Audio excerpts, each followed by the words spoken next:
what's the worst thing that could happen is like you fail, you learn something, then you do it again.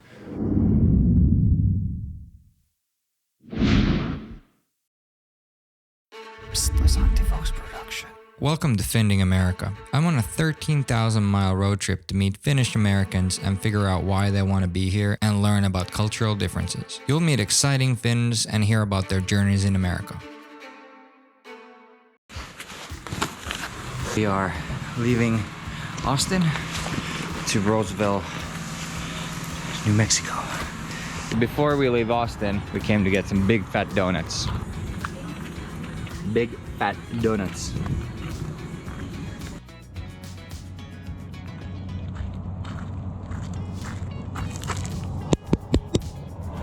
Welcome to Roswell.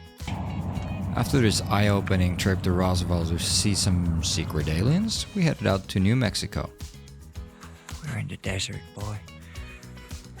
White Sands National Park, New Mexico. Straight from Roswell with the realization that we're Nordic aliens.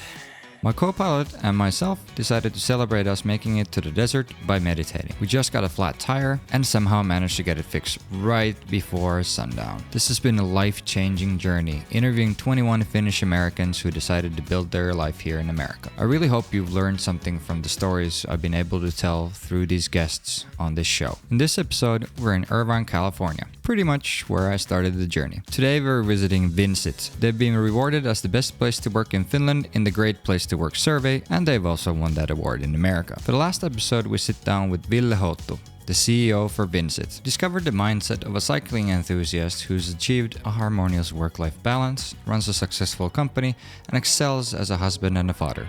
Join us in learning from his experiences. Oh, before we get on with the show, it would mean the world to me, and it would help me creating content like this in the future if you could subscribe, smash the like button, and maybe share this with a friend. See you next time. For someone who's never heard of you, how would you introduce yourself? I'm the tallest villa in Orange County. But yes, I'm also a husband and a father of two, and I work as the CEO of Vincit USA. Would you briefly tell me a story about how you actually came to America? And that story takes us 5.5 years back. And Vincit, we went public in Finland in 2016. Right after the IPO, I moved here, or actually the Bay Area first. Me and my wife, we've always had a dream living, somewhere warmer. And we were looking for an opportunity to do that for about 10 years. And then with the IPO, the opportunity kind of came. We didn't have any employees, any accounts or clients at the time over here, but we had a lot of trust and belief in success. So that's how I came. First to the Bay Area. After 4 months, I moved the headquarters from Bay to Irvine, Orange County, where we are today. I also want to touch on this point. Your company is known for being one of the best workplaces in the world. How do you get there? What's like the core things that any other company could take and become better like you guys?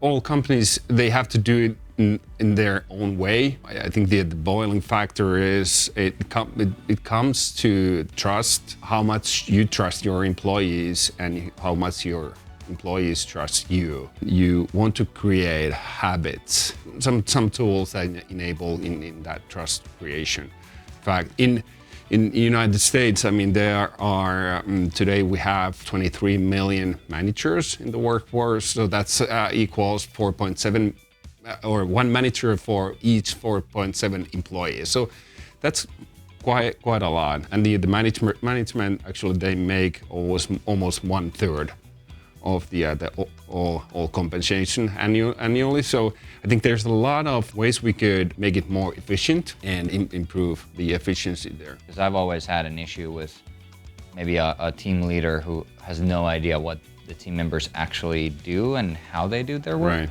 And so it seems weird. It's easier for me, at least, to lead people when I know exactly how everything works and I can help them with Photoshop or whatever. If your boss has never even opened Photoshop, how are they going to understand it? And that's where the problem lies. The middle management makes decisions they don't have to deal with. but they have to make the decisions. In our company, we don't have middle management because we believe that as long as everybody, like all the people in the company, are either doing productive and creative work or selling or hiring more people and making sure people are happy in the company, I think we're good. We don't really hire people who need to be managed. I believe people can manage themselves. What makes you want to stay in America? The positivity overall in people, it doesn't pay you anything or cost you anything to say hi to, strangers or smile at strangers, but it's just nice.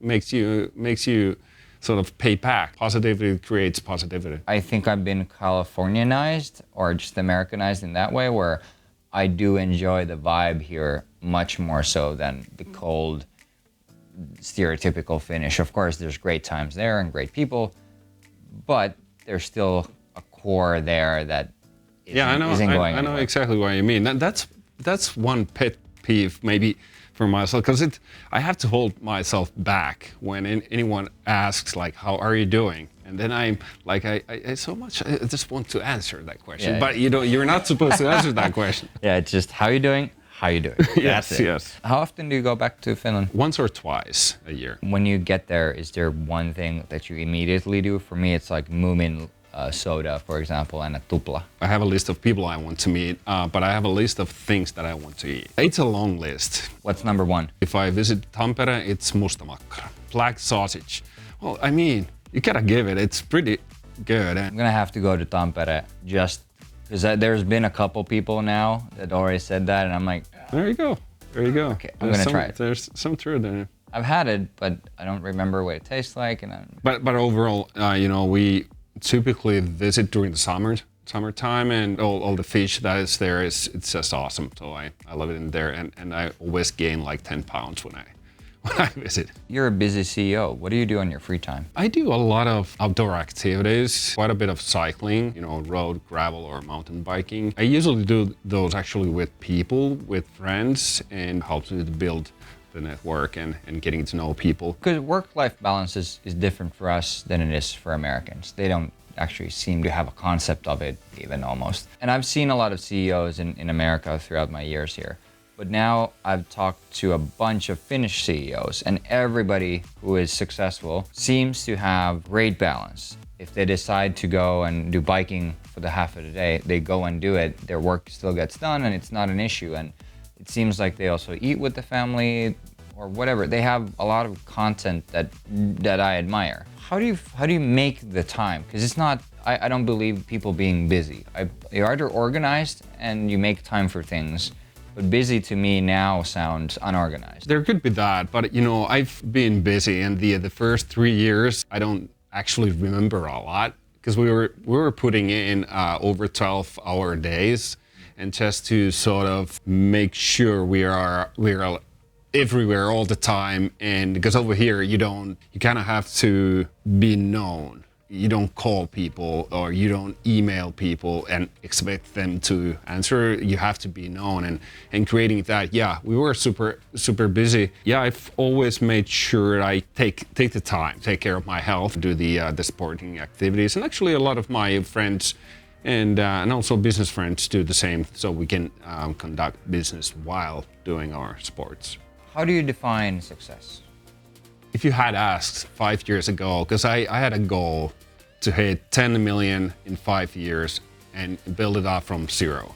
And that was my dream, and it's gonna happen this year, and by the way. That would have been my answer, but I think today to acknowledge and have the gratitude to, and be able to look back and sort of acknowledge that, okay, this is pretty amazing. I'm happy where I am, and they say it's about the journey, but you're kind of already there, living in the moment and understanding that, okay, there's some good stuff that took place. I think, that's how I define success today. Ask me next year again. Do you consider yourself lucky? I consider myself lucky being or having born in a country that's free and independent. When it comes to running business, luck is something that I think you can in many ways have an impact on or influence on. The more you do right things, typically that refers to be lucky. Do you think there's a difference in how people see success in Finland culturally compared to America? And it's okay to think about the old stereotypes as well, because as I've asked this question, I've actually realized that it's not what it used to be when we were growing up. Because, there's a lot of jealousy. We have a national jealousy in Finland. And it's rooted into our sayings and stories, and it's there. But as I've learned, it's not necessarily in the culture anymore, because the kids have been changing it. Right. I'm not jealous of your success, and I'm happy for you, because if you succeed, we succeed. And I think that's the mentality we have now compared to the old Finnish traditions. But do you have any thoughts on how we see success in these two different countries? Yeah, for sure. I mean, I think you said it right. So over here, and me moving here to Irvine in 2017 and being named the Entrepreneur of the Year 2018, I think that's just amazing. A Finn moving here and getting that recognition. They want to celebrate with you. It's deep rooted in this culture. You celebrate the people when they are successful. Because the same people can be unsuccessful the next day. How would you define failure? And even that, I don't call it a failure, when all the water is pouring from the third floor balcony, and all the people in the apartments will have to walk out from their homes. I learned something. And as long as you learn something, I don't think any of those are failures. And my kids learned a lesson too. Yeah, I think failure is an event when you do something that's not optimal and you don't learn something, so you kind of walk away and repeating the same mistake. But that's a great question, because I think that we in Finland are pretty good at recognizing failures, and we point to the failures, and it's something this culture could learn from. Because over here is you might lose your job if you say that, okay, I effed up. And that's why so I started doing in our every month when we have all hands meeting, recognizing and awarding a failure. And many of the months they were my failures, obviously, because but bringing in a culture where it's okay to talk about the failures and things that don't go well, and some of them are costly, especially if I do them, and so it's okay, and it helps to create a culture where you can raise your hand, and it's easier to ask a question. That creates efficiency I want to say, in all job functions and in learning. What makes Finnish people unique, if anything, in your mind? Honesty. Yeah, I think we are brutally honest, and it comes out in a way that may shock people over here. I don't think they get in a rude way because we have the accent, but if we didn't have the accent, we would say the same thing as frank as we do. That might cause some. Oh, you keep doing it? Yeah, I've been told you have to tone it down, or I can't do public speaking because this and that. You do you, and I mean they told me the same things. They even told me you gotta get a proper name, so you can't be a Ville over here because nobody can say it. What you want to do is just do you.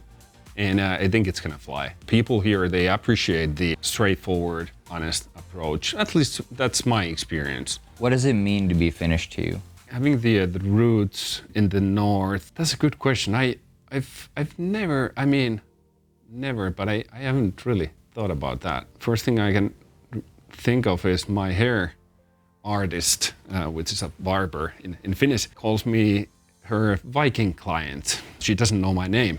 And I've been going there for a long time. And she made me watch the show as well, and wants me to grow long hair, because that's what they have on the Netflix show. Being Finnish, it means honesty, perseverance, and just a straightforward attitude. How do you keep Finnish traditions going in the family?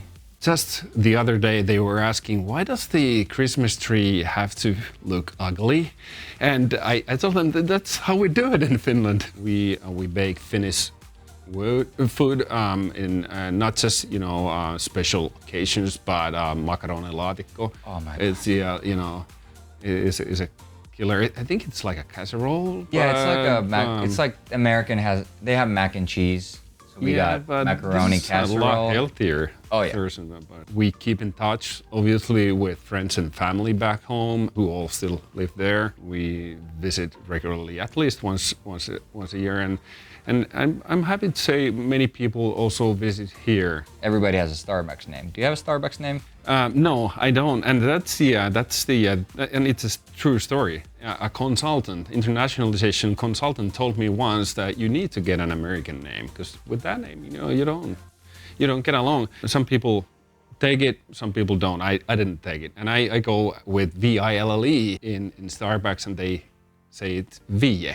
Do you have an American dream? In many ways, that's what I'm living. Having had the opportunity and sort of the equal opportunity that it's based on here, and I'm very grateful for everything it has given to me, and overall sort of the warm welcome. I'm always surprised wherever I go, and it's how happy people are, sort of like taking you in. Even though they might be hard from inside, but from outside, or from inside, but from outside, they're warm and welcoming and want to support you in your initiative. Finnish people aren't very well known for marketing themselves. What do you think Finnish people or Finnish companies should do better to market themselves?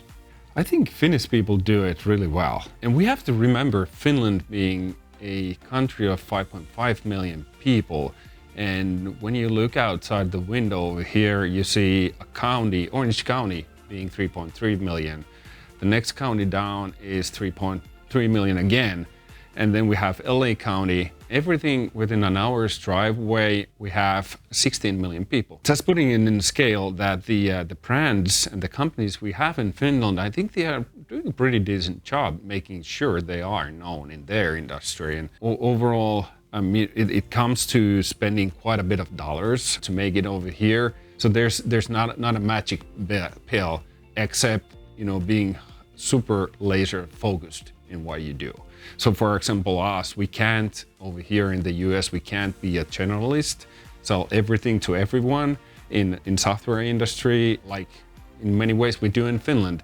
Over here, we have to be really focused on market segments, certain industries, and we target our messaging and our sales and marketing dollars to these market segments instead of going after everyone. As a founder, there are dark times, and you did say you had to do a long stint of 12-hour days and maybe even more some days. And so when the going gets tough like that and your mind goes down, and what are some ways you dealt with that and made sure you prospered from it? For me, and to me, it's always been sports. And I will also read a lot and listen to a lot of audiobooks. I've listened almost 70 books this year. And I do it when I'm doing the sports activities, whatever it is. Having that balance has been helpful. What are some practical things that I could do as a starting entrepreneur to be in your position in the future? Find a loving and understanding wife. I think that's what I would say. Again, I don't think there's a one thing except belief. And you can imagine when we came here, there were a lot of people who doubted. We decided to give it a year and think sort of what's the worst thing that could happen is that, okay, we lose a year and then we come back and do the same thing. So as a startup entrepreneur, you can, think the same way. What's the worst thing that could happen is like you fail, you learn something, then you do it again. Let's do a word association play, then we're done. Are you ready? Yep. First word, blue. Lakes of Saimaa. White. Winter. Sauna. Home. Sisu. Candy. Black. Salmiakki. Green. Jukolan viesti. Coca-Cola. Christmas. The Matrix. My son's favorite movie. Finland. Summer. Love. The Beatles. And what do you have to say to the next generation of entrepreneurs? Believe.